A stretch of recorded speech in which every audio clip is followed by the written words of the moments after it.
नमस्कार, welcome to common Indian voice.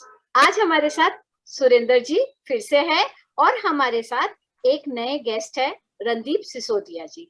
उन्होंने एक मोदी जी के बारे में किताब भी लिखा है। Randeep ji thank you, Surendra ji thank you. And आज हम लोग फिर से वही बात करेंगे कि मोदी जी ने किया क्या है। Welcome both of you. Thank you so much Isha ji, thank you for having me over here. और नमस्कार आपको, और सुरेंद्र जी नमस्कार। नमस्कार सर। सुरेंद्र जी नमस्कार दीदी। नमस्ते। सुरेंद्र जी, इसके पहले जब हम लोगों ने बात की थी तो हमने डिजिटलाइजेशन के बारे में बात की थी, मोदी जी ने कैसे लेके आए। थोड़ा सा स्वच्छ भारत के बारे में भी बात किया था। आज हाँ, मैं आपसे पूछती हूँ, आपको क्या लगता है और क्या क्या किया है? 370 बहुत सारी चीजें किए हैं। तो आप the mic is all yours, the stage is yours. यो देखिए दीदी,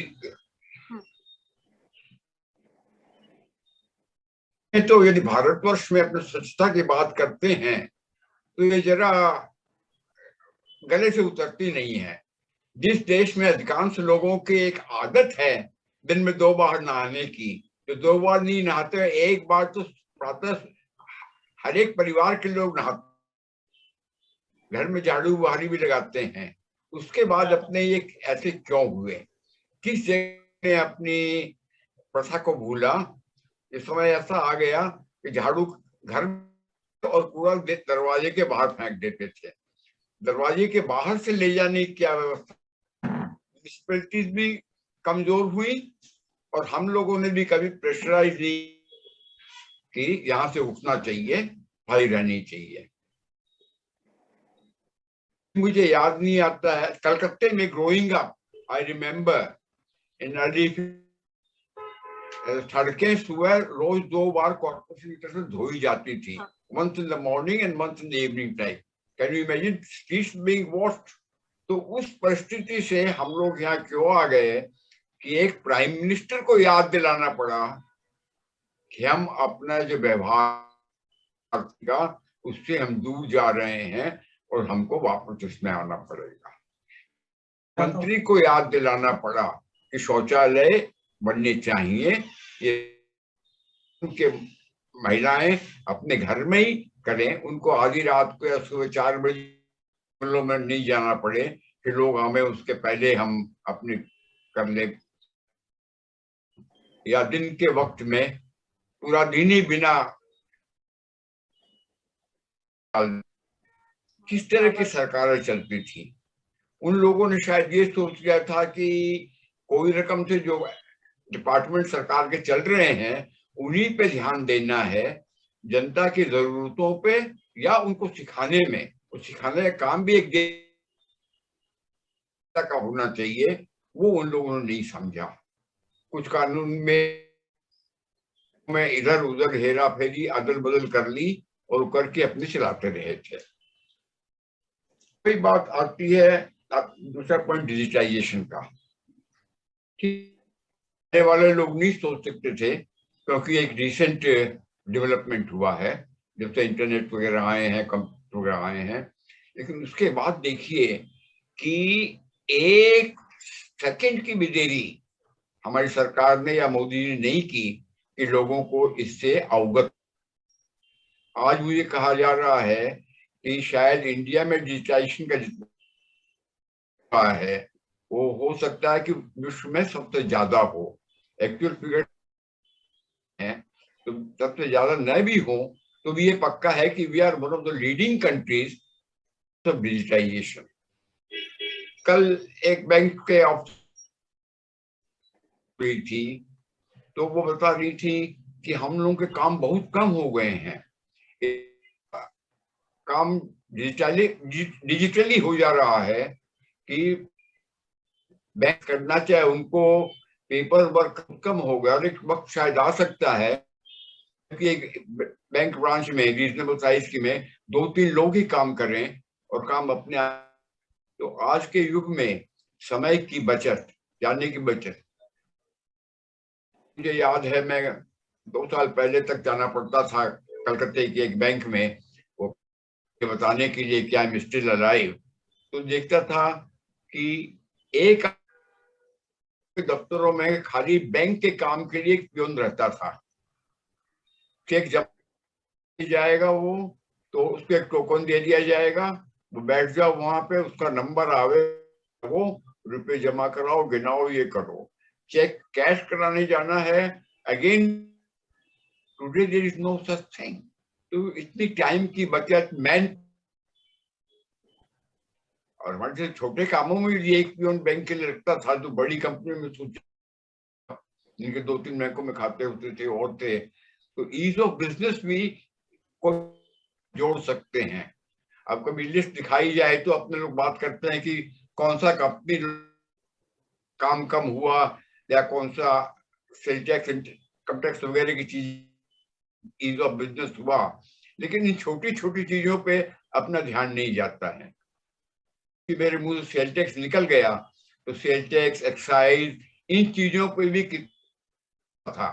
now with the merger with GST, all those things have come in one place, and there is no interaction to meet with your sales tax office, with your excise office people. They don't exist, in fact. There is no separate sales tax office, there is separate excise office. So this again we can count in ease of business. चीजें सुधर रही हैं, आगे भी जा रही हैं, और जितना आउट ऑफ बॉक्स सोच के इन चीजों को किया है, वो कभी नहीं हुआ। नेवर वेंट कि पुरानी लकीर के फकीर बन के वो नहीं चले, वो सोचने में भी अपना समय बहुत देखते हैं, बाहर का अपना अनुभव का करते हैं। एज ए चीफ मिनिस्टर उन्होंने जो चीजें देखी थी और जिस तरह सुधार किए थे, वो उनके ध्यान में आते होंगे। He has been a dedicated person, there is no doubt about it. Randeep जी, आपने तो more people, sorry please continue. मैं दादा, मैं रंजीत जी से ओपनिंग स्टेटमेंट ले लेती हूँ, ठीक है? हेलो रणदीप जी, आपने जो बुक लिखा द क्रूसेडर, आपने तो काफी रिसर्च भी किया होगा। मैं अपने व्यूअर्स को ये भी बोलना चाहती हूँ, बुक जरूर खरीदिएगा, जरूर पढ़िएगा, बहुत सारी चीजें मालूम पड़ेगी। रणदीप जी, आप बताइए कि आप क्या कहना चाहते हैं? So Isha ji, first of all thanks a lot मुझे अपने YouTube चैनल पे आमंत्रित करने के लिए, बहुत बहुत धन्यवाद। तो ये बहुत अच्छा टॉपिक आपने चूज किया है कि मोदी जी का योगदान क्या रहा है जब से वो प्राइम मिनिस्टर बने हैं। तो एक हमें थोड़ा सा जानने के लिए उनका योगदान क्या रहा है, थोड़ा सा एक बैकग्राउंड एक बार हम चेक कर लेते हैं कि जब मोदी जी प्राइम मिनिस्टर बने उससे पहले क्या माहौल था। तो हम सब जानते हैं कि 2013 के अंत में या इलेक्शन से पहले एक बहुत ही मायूस और हताश भरा एटमॉस्फेयर था पूरे देश में। करप्शन चरम सीमा पे था, वो चाहे 2G हो, CWG हो, 3G हो, कोल स्कैम हो, सबमरीन स्कैम हो, अगस्टा वेस्टलैंड, मतलब धरती से लेके पाताल तक जहां भी स्कैम्स ही स्कैम्स रोज कबर्ड्स में से निकल रहे थे। उसकी वजह से लास्ट के 5 इयर्स में एकदम पॉलिसी पैरालिसिस सा हो गया था। मतलब कोई डिसीजन नहीं लिया जा रहा था क्योंकि गवर्नेंस चरमरा गई थी। मनमोहन जी जैसे हमें पता है कि वो किस हालात में काम कर रहे थे, और एक्चुअली गवर्नमेंट कौन रन कर रहा था, इस पे भी बहुत डिबेट्स हो चुके हैं, उस पर मैं जाना नहीं चाहूंगा, बट एक पॉलिसी पैरालिसिस का माहौल था। तो एक तो ये चीज हुई। दूसरी क्या इम्पोर्टेंट चीज जो थी उस समय, वो था सॉफ्ट अप्रोच ऑन टेरर। और आप जानते हैं कि मुंबई अटैक के बाद जो इतना बड़ा अटैक हुआ, जब हमने केवल ये किया कि लिप सर्विस प्रोवाइड की, हमने बहुत ही कठोर शब्दों से उसका खंडन किया, उसके अलावा हमने कुछ नहीं किया। तो जब वो भी हुआ तो देश बहुत ही एक मायूस से एटमॉस्फेयर में चला गया कि इतना कुछ होने के बावजूद भी अगर हम नहीं कर सकते, तो एक फ्रस्ट्रेशन भी बहुत आ गया था।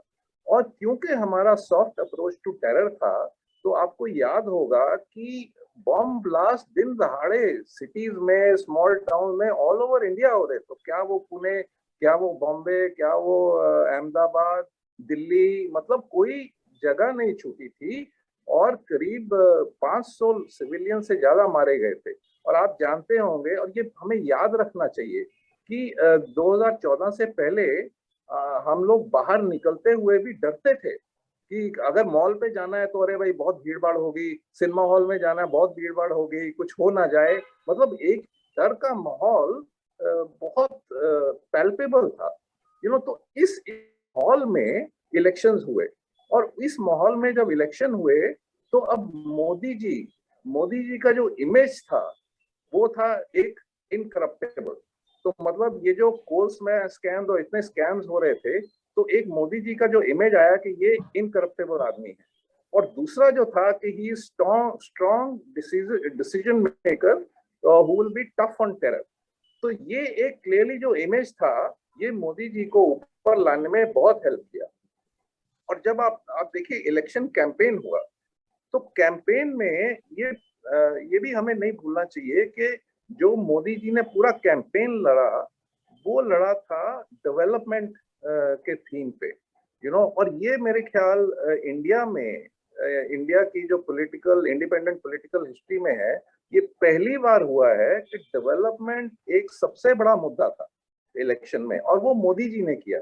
और डेवलपमेंट में उनके अंडर 2 थीम थे, उन्होंने जो क्रिटिकल जो थीम्स रखे थे, which was basically removing corruption का, क्योंकि बहुत बड़ा लिंक है डेवलपमेंट से। And second thing he talked about was development which is basically in his point of view uplift of people, लोगों का जो उद्धार करना, जो उनको लोगों को इंडिविजुअल लेवल पे जो प्रोग्रेस करवाना। तो इस पॉजिटिव एजेंडा पे वो इलेक्शन लड़के आए।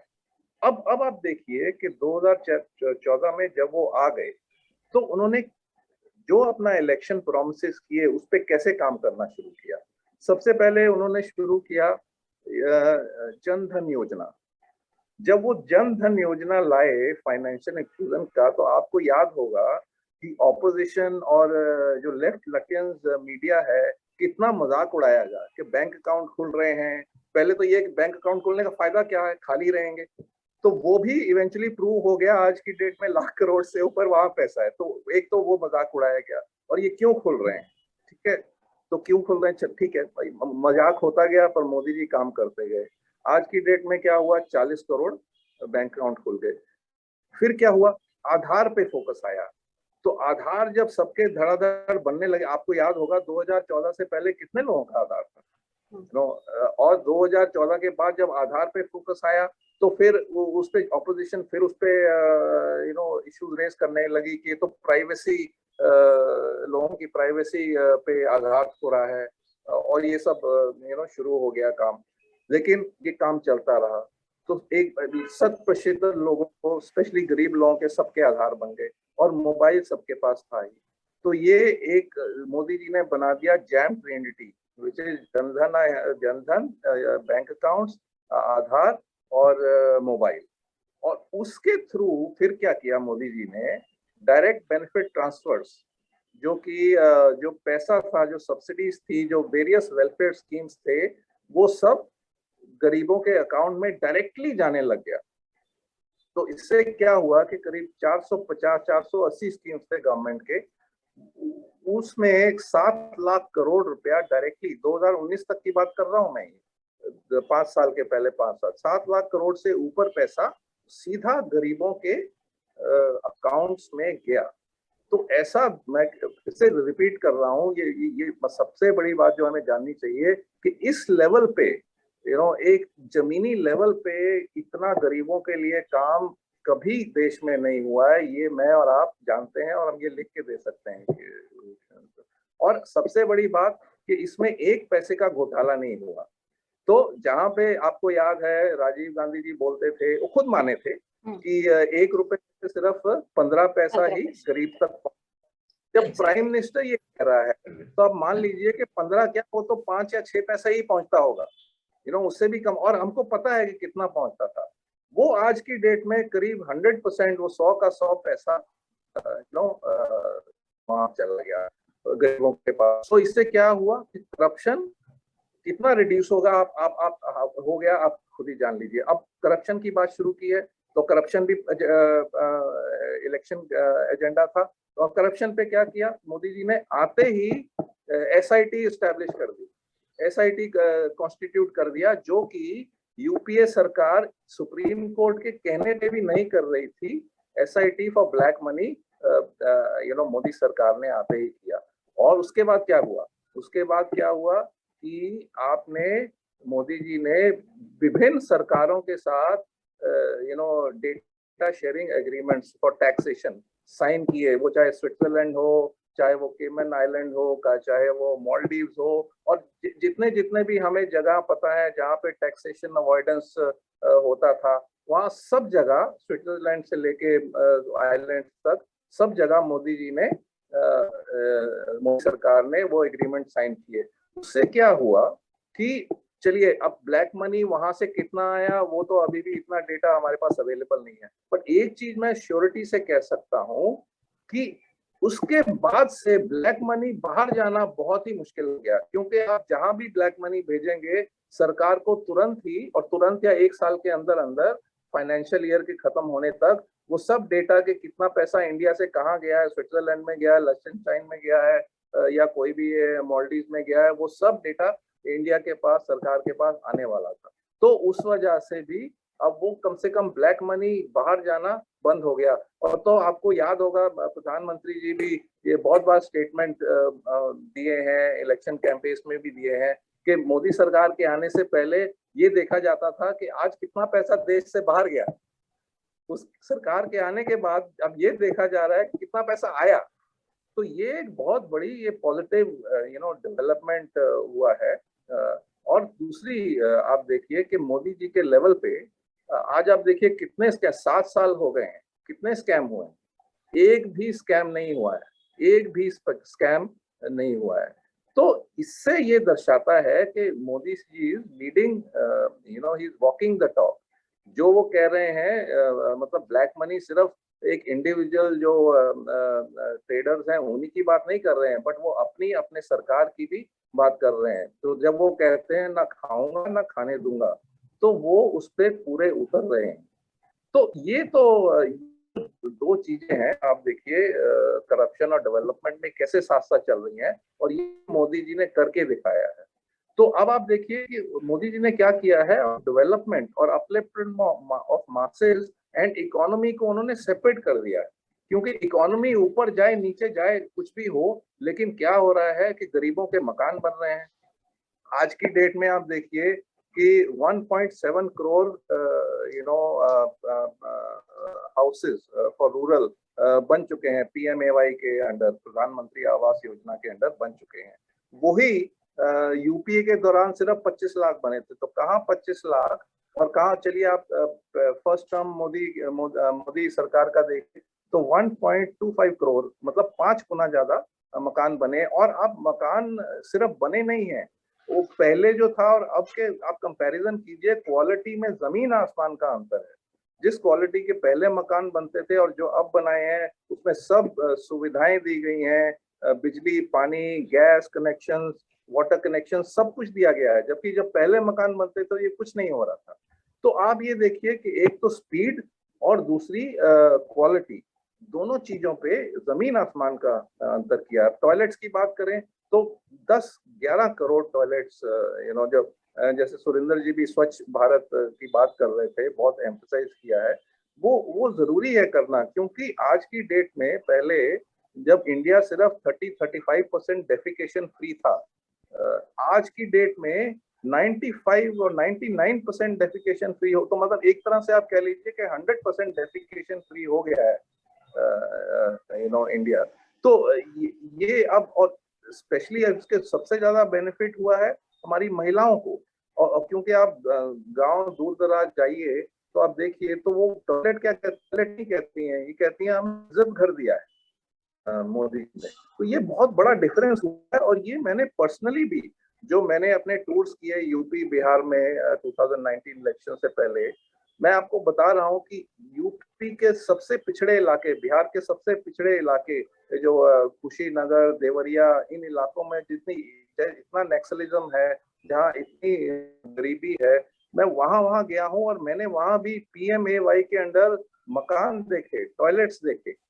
और वहां जब मैंने लोगों से बात की कि आप किस पार्टी को वोट देंगे, तो लोग बोलते हैं हम पार्टी नेताओं को नहीं जानते हैं, हम सिर्फ मोदी जी को जानते हैं, हम उन्हीं को वोट देंगे। तो आपको याद होगा कि 2019 में जब मायावती और अखिलेश यादव का गठबंधन हुआ, तो सब बोल रहे थे कि इस बार मोदी जी को यूपी में 15 से सीटें ज्यादा नहीं मिलेगी, और फाइनली कितनी मिली? 63 मिल गई। 63। तो ये जमीनी जो लेवल पे काम हुआ है और जो करप्शन फ्री काम हुआ है, इतना इफेक्टिव और क्वालिटी वाला काम हुआ है, ये उस वजह से मिली है। और ये काम मैं फिर से दोहरा रहा हूँ, आज तक इंडिया में ऐसे काम नहीं हुआ है, जमीनी लेवल पे इतना काम नहीं हुआ है। जैसे सुरेंद्र जी ने अपना एक्सपीरियंस बताया बैंकिंग का, वैसे ही मैं आपको वाउच कर सकता हूँ कि नीचे सतह लेवल पे गरीबों के, ये तो सिर्फ हर स्टेटा के आदमी का बेनिफिट हुआ है। अब मैं ये नहीं कह रहा हूँ कि करप्शन एकदम खत्म हो गया, ऑब्वियसली नहीं हुआ है। करप्शन ये एक मानसिकता है, इसमें टाइम लगेगा। अब मोदी जी ने एक अपना लीड बाय एग्जांपल किया है, अब वो धीरे, अब टाइम लगेगा, अब जा रहे हैं, लोग समझ रहे हैं, और ये धीरे धीरे पर्कुलेट डाउन करेगा। अब आप डीमोनेटाइजेशन देखिए, डीमोनेटाइजेशन ने करप्शन को कैसे हटाया, मैंने बुक में भी उसको विस्तार से थोड़ा लिखा है कि अब डीमोनेटाइजेशन से पहले इंडिया की ब्लैक मार्केट इकोनॉमी, सुरेंद्र जी भी जानते होंगे, बहुत सारे अर्थशास्त्रियों ने इस पे रिसर्च किया है, और हर अर्थशास्त्री ने 40% से लेके even up to 70% of economy was black economy. इतना मेजर, और इस पे इवन यूपी के टाइम में जब प्रणब मुखर्जी फाइनेंस मिनिस्टर थे, तो उन्होंने कमीशन किए थे इस पे रिसर्च के, डाटा इकट्ठा कीजिए कि कितना आ रहा है। और उनके जिनके थ्रू कमीशन रिसर्च करवाया, उन एजेंसीज ने भी बोला कि एनीवेयर 70% ब्लैक इकोनॉमी था। तो इसको कंट्रोल करना बहुत जरूरी था, और ये डिमोनेटाइजेशन में हुआ है। अब एग्जैक्टली उसका क्या असर हुआ है, अब जैसे आपके पिछले एपिसोड में भी हम बात कर रहे थे, तो अभी डेटा इतना नहीं आया, बट एक एनेक्डोटल लेवल पे आप समझिए कि रियल एस्टेट में जब भी हम मकान खरीदने जाते थे, आपको भी ध्यान होगा, तो जो बिल्डर्स हैं या जो भी ब्रोकर्स हैं, कम से कम 50-60% ब्लैक मांगते थे कि नहीं मांगते थे? हम आपसे भी मांगते थे। तो सीमेंट भी नहीं मिलता था, सीमेंट आसानी से नहीं हाँ, मिलते थे। मुझे सीमेंट याद है मेरे बचपन का, सीमेंट नहीं मिलता था। पर नहीं, ये तो मैं आपको 2013 से 14 से पहले की बात कर रहा हूँ कि जो भी ये फ्लैट्स आप बेचने जाइए, 50-60% ब्लैक मांगते थे सीधा। हाँ। आज की डेट में वो बहुत कम, आज की डेट में नहीं है, बहुत कम हो गया। इनफैक्ट जो बायर्स हैं वो भी डरते भी हैं, तो अगर कोई ब्रोकर मांगेगा भी तो बायर बहुत से रिफ्यूज भी कर रहे हैं। तो ये आप देखिए, मानसिकता पे इफेक्ट हुआ है इसका, और ये इम्प्रूव होते जाएगा। तो ये बहुत बड़ा इफेक्ट ये जो हुआ है, ये मोदी जी की उसकी वजह से हुआ है। अब आप देखिए, अब बात करते हैं, जैसे बात की हमने नेशनल सिक्योरिटी, अब नेशनल सिक्योरिटी भी आप देखिए, एक तो ये जो JNU में जो ये भारत तेरे टुकड़े होंगे जो एपिसोड हुआ था, मैं बता रहा हूँ, मुझे ये ब्लेसिंग इन डिस्गाइज था इंडिया के लिए। ये पता मालूम है क्यों ब्लेसिंग इन डिस्गाइज था? बिकॉज ये नेशनलिज्म का डिबेट सीधा सीधा ड्राइंग रूम्स में आम आदमी के ले आया। उससे पहले नेशनलिज्म सिक्योरिटी पे इतना, आप जानिए, इतना डिबेट डिस्कशन नहीं होता था। मतलब जो हो रहा है, कोई पूछता नहीं था। बट ये जब भारत तेरे टुकड़े टुकड़े इतना शरेआम जो हुआ, उससे सब लोग चौंक गए, और ये डिबेट जो है ये आ गया सेंटर स्टेज में। अर्बन नक्सल्स पता चला लोगों को। हाँ, तो पता चला। अब उसी समय जब ये हुआ, तो अब ये आप कोइंसिडेंस कह लीजिए, जो भी कह लीजिए, नक्सलिज्म पे मोदी जी ने बहुत बड़ा आघात किया, मोदी सरकार। आप जानते हैं कि पहले तो नक्सल्स को जंगल्स में मारा जा रहा था। मोदी सरकार ने क्या किया उनकी फंडिंग जो रूट कॉज है नेक्सलिज्म का उसको अटैक किया।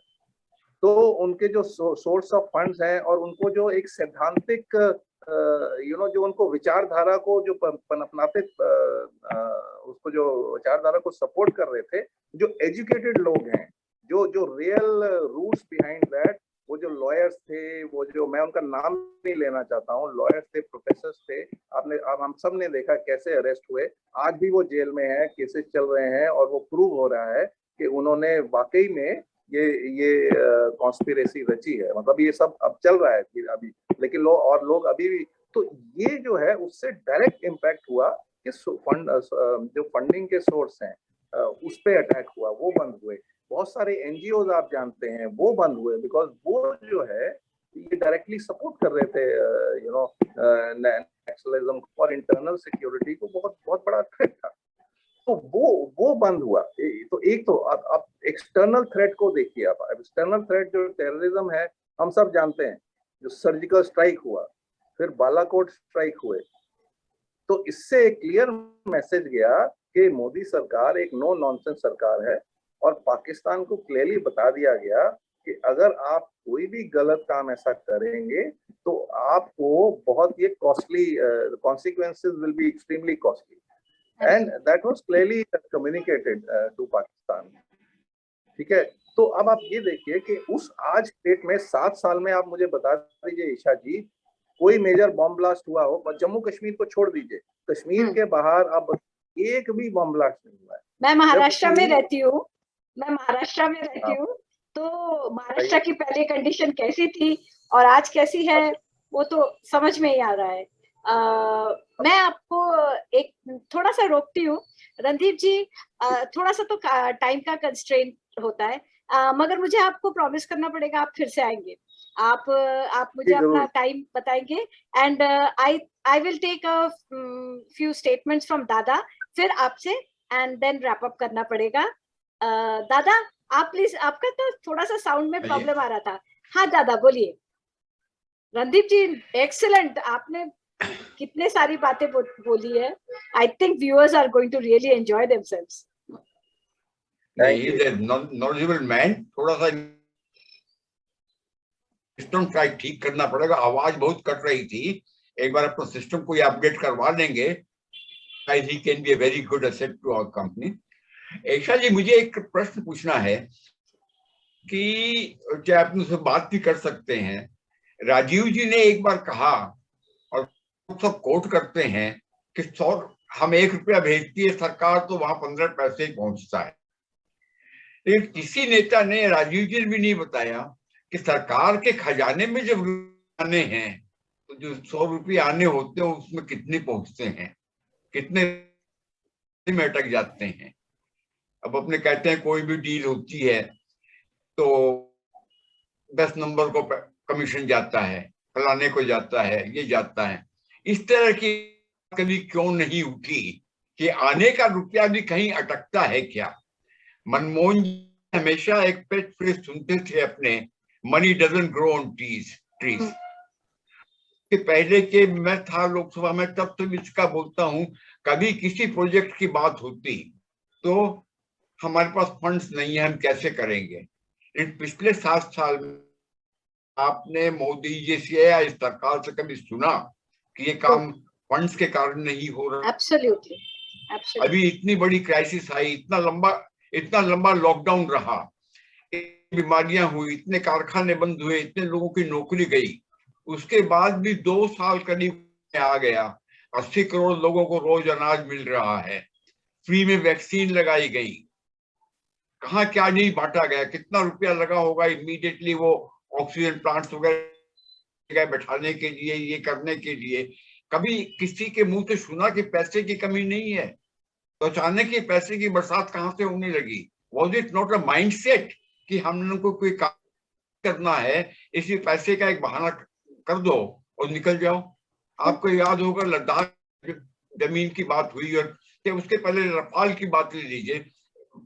राहुल ने जब रफाल का क्वेश्चन उठाया और उसमें ये किया कि नहीं, हम लोग ने तो सौदा कर लिया था तो वो इतना महंगा नहीं था, अब इतना महंगा क्यों हुआ? तो लोगों ने पूछा कि सौदा कब हुआ था? तो I remember Antony saying in the लोक or 2 years back. We don't have We money. had almost reached a point. We closed almost a deal, but we could not close because we had no funds. Yeah. इनका हर काम तो रुक जाता था, तो कहाँ वो फंड जाते थे, कहाँ गए? इसका जवाब इसकी तहकीकात क्यों नहीं होती है? और खाली एक उसकी बात नहीं है, लद्दाख में भी सड़क की जब लास्ट ईयर बहस हो रही थी, तब उस वक्त भी एंटनी लास्ट ईयर फिर लोकसभा में खड़े होके बोले हम लोग जान के नहीं बनाई, कि वहां सड़क बनाते तो हमको सुविधा होती, तो हमारे शत्रु देश सुविधा हो जाती, वो भी आने के लिए जल्दी करता, बात करना नहीं था। ये क्यों हो रहा है? They contradict जमीन themselves. चीन ने दाबी, नेहरू जी ने कह दिया don't worry, not a blade of grass goes there. Exactly. और कल खुशी के मारे आंसू आ गए जब मैंने तस्वीर देखी कि लद्दाख से एप्रिकॉट मिडिल ईस्ट में एक्सपोर्ट हुए हैं, कि जमीन जहां एक not a blade of grass होती थी, वहां से एप्रिकॉट एक्सपोर्ट हो रहे हैं। यहाँ अपने पास तो नहीं है, हमारे पास आती थी पहले। तो विंटर में आपको याद होगा, आप लोग क्या बोलते हैं पता नहीं, हम लोग खुरमानी बोलते हैं, ड्राइड एप्रिकॉट्स। विंटर में डिनर के बाद जरा सा खा लेते थे, मुख का स्वाद बदलने। लेकिन वहां के आए हुए एप्रिकॉट मैंने देखा हुआ याद नहीं आता है, लेकिन अब वो एक्सपोर्ट हो रहा है। Why these things are happening? Because somebody is caring.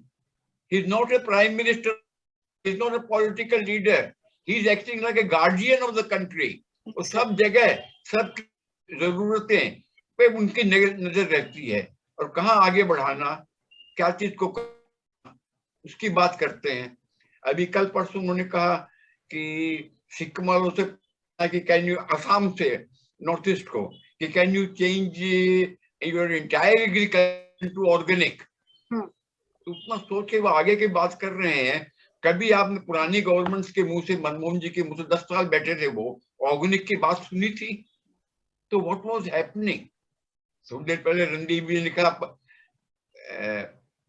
Policy paralysis की बात कर रहे थे, तो एक्चुअली भी बात थी, पॉलिसी पैरालिसिस थी, और खाने पीने के लिए नभ थल तीनों जगह पे उड़ा रहे थे लोग। और इस बात को बार बार अपने को लोगों के निजात में डालनी पड़ेगी कि ये दोबारा आए तो और जबरदस्त लूट मचाएंगे, क्योंकि तब खजाने में पैसे कम थे, आज खजाना भरा हुआ है। इनकी नजर तो गिद्धों की तरह लगेगी, कोई रकम से जाए प्रकार में आ जाए तो आहा क्या हमको मिलेगा, कितना आनंद आएगा।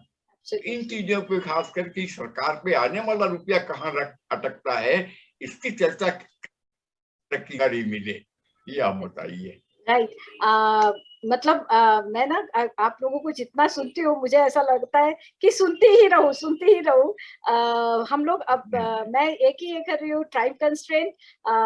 हम लोगों को फिर से आना है। मैं अपने श्रोताओं को बोल रही हूँ कि जल्दी से जल्दी मैं इसका नेक्स्ट एपिसोड लेके आऊंगी। पॉसिबल हुआ यही वीक में लेके आऊंगी नेक्स्ट एपिसोड, क्योंकि बहुत सारी चीजें हैं। आप लोग खुद सोचिए कि हमारे देश में ये जो इतना चिल्लाम चिल्ली हो रही है, वो किस लिए हो रही है। आप लोगों को सुरेंद्र जी के बातों से, रणदीप जी के बातों से समझ में तो आ ही रहा है कि कहाँ पे चुप कहाँ रहा है। हाथों में से पैसा निकल गया है, हाथों में से पावर निकल गया है। मनमानी करना, देश को अपना पर्सनल फाइवडम समझना और लूटते रहना, यही उन लोगों का पूरा का पूरा इंटेंशन था। और इसी की वजह से ना नेता तो बहुत रईस हो गए, गरीब क्यों गरीब है, इसका भी सवाल, इस सवाल का भी जवाब आप ही लोग दीजिए। मैं यही कह के आज खत्म करूंगी। सॉरी रणदीप जी, आपके पास वापस नहीं आ पाई, बट यस हम लोग इसी वीक के अंदर इसका नेक्स्ट एपिसोड जरूर करेंगे, आप लोगों के टाइम के कन्वीनियंस के लिए। थैंक यू ईशा जी, और सॉरी कह के मुझे शर्मिंदा thank you ji, thank you very much, thank you Randeep ji. With you Surendra ji, बहुत अच्छा लगा आपकी बात पर भी बातें सुन के। Thanks a lot. Okay viewers, we are coming back. आपको अच्छा लगा, लाइक कीजिए, शेयर कीजिए। शुभ रात्रि। थैंक यू। Thank you.